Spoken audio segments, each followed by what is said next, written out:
Oke, kita lanjut lagi ya. Slide berikutnya masih tentang komponen.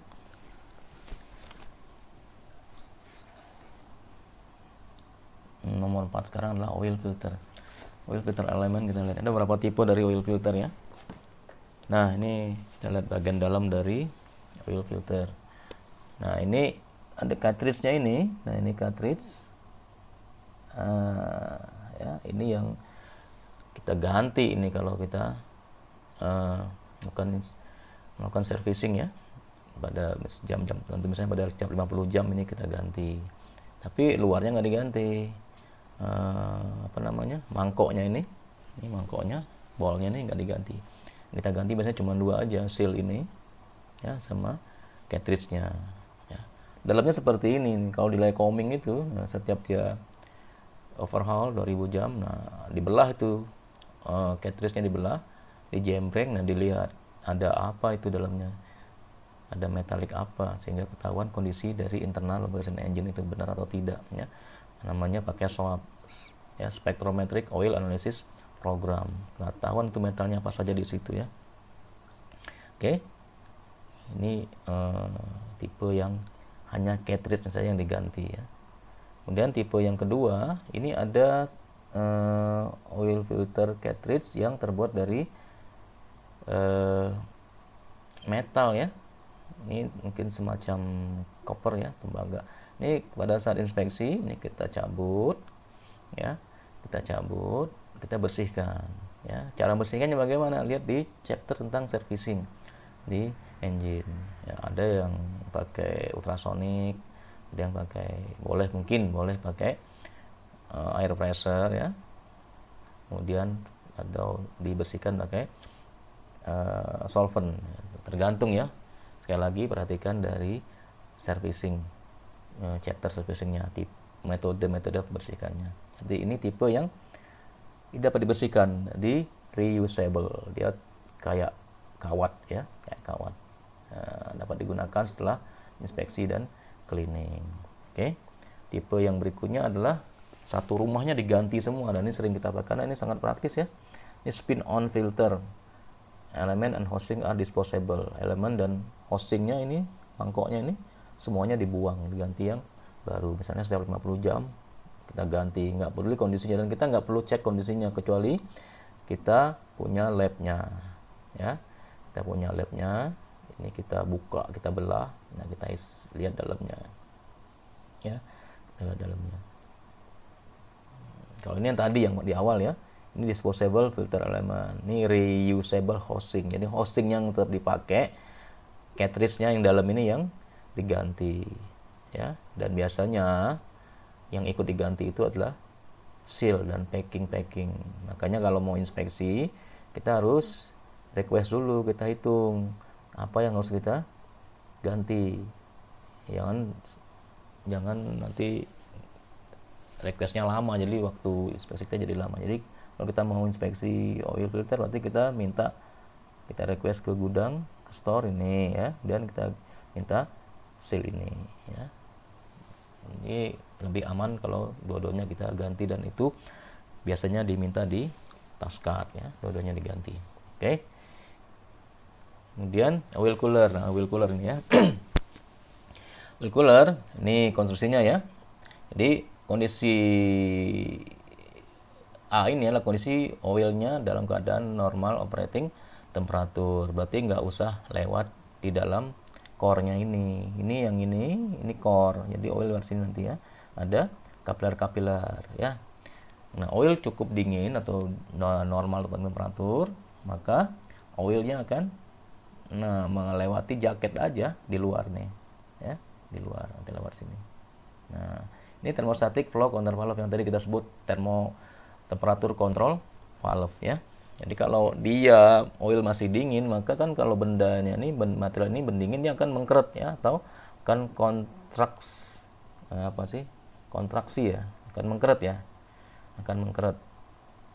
ya, sehingga dia terbuka nih jalurnya, sehingga oilnya bypass, tidak lewat oil cooler core ya, tidak lewat bagian tengah dari atau area pendinginan dari oil cooler. Oke, jadi dari sini buka, nah lewat sini. Ini sebenarnya kebuka aja, kebuka, nggak ada yang nutup sini nih. Cuman kenapa oil nggak mau lewat sini? Nah ingat ya, fluida itu akan mengalir ke tempat yang hambatannya lebih sedikit. Sini kan hambatannya sedikit, nggak ada macam-macam lewat sini kan. Nah ini banyak lapirin ya. Oh, nggak mau lewat sini dia karena ini kebuka. Nah kalau ini ketutup baru lewat sini terpaksa ya. Ini kondisi A di mana normal operating temperatur. Oke. Dan kondisi B, maaf, kondisi B itu oil udah mulai panas, melebihi normal operating temperatur. Nah, ini lewat sini dia masih lewat sini, mau lewat sini lagi. Oh, nggak bisa karena thermostatic flow control valve-nya close. Kenapa? Karena dia kena panas dari oil tadi, dia memuai, dia expand. Expand dia meregang, nutupin jalur yang tadi normal kan? Ya, nah lewat sini. Mau lewat sini, waduh ketutup gerbangnya, terpaksa dia lewat sini. Jadi oil yang lewat oil itu adalah oil yang terpaksa. Kenapa? Karena ini ditutup. Nah, dia panas kan? Nah, panas dia tadi akan ditukar dengan dinginnya udara yang lewat. Oke. Dia lewat kan udara sini kan? Itu oil cooler kan? Nah, terjadilah heat exchanger. Terjadilah heat exchange. Pertukaran panas. Yang lebih panas kasih yang lebih sedikit. Ya, sehingga dia menjadi normal temperaturnya setelah lewat dari sini. Nah, lewat sini dia. Oke. Ini kondisi hot ya. Kemudian kondisi yang C ini adalah memperlihatkan kondisi oil coolernya congeal. Ini dia mengeras, membeku karena temperaturnya dingin. Nah, temperaturnya dingin di sini ya. Pressure of oil entering the cooler force surge protection valve up. Nah, karena ini tekanannya ini dingin ya, tekanannya besar, maka yang tadi gini kan, nah itu buka kan, nah karena ini tekanannya besar dia akan ke atas nih, nutup surge protection valve, nutup sehingga jalur yang tadi terbuka jadi tertutup, nggak bisa ke sini oil, karena ini membeku, ya, mengeras dia. Nah karena ini menutup, tapi karena ini gerakannya ke atas, akibatnya ininya terbuka kan, jalur terbuka, oke. Nah, dia akan bypass. Ya, dia akan bypass. Kenapa? Karena di sini mengeras karena dingin, ya.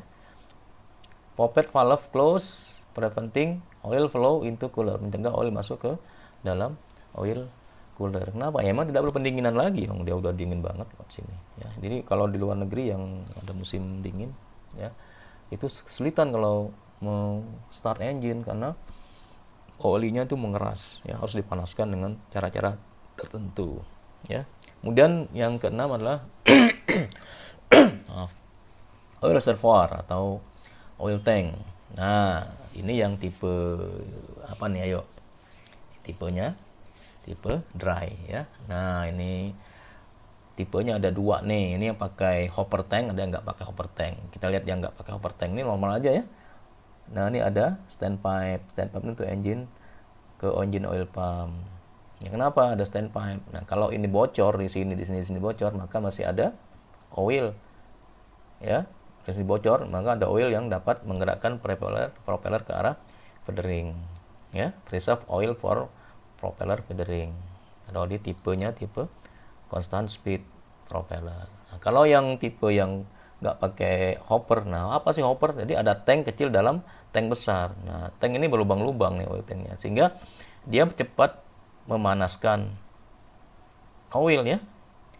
Ya, ini kondisi untuk start pada kondisi dingin ya, sehingga oil yang digunakan untuk starting pada kondisi dingin itu lebih cepat panas di sini.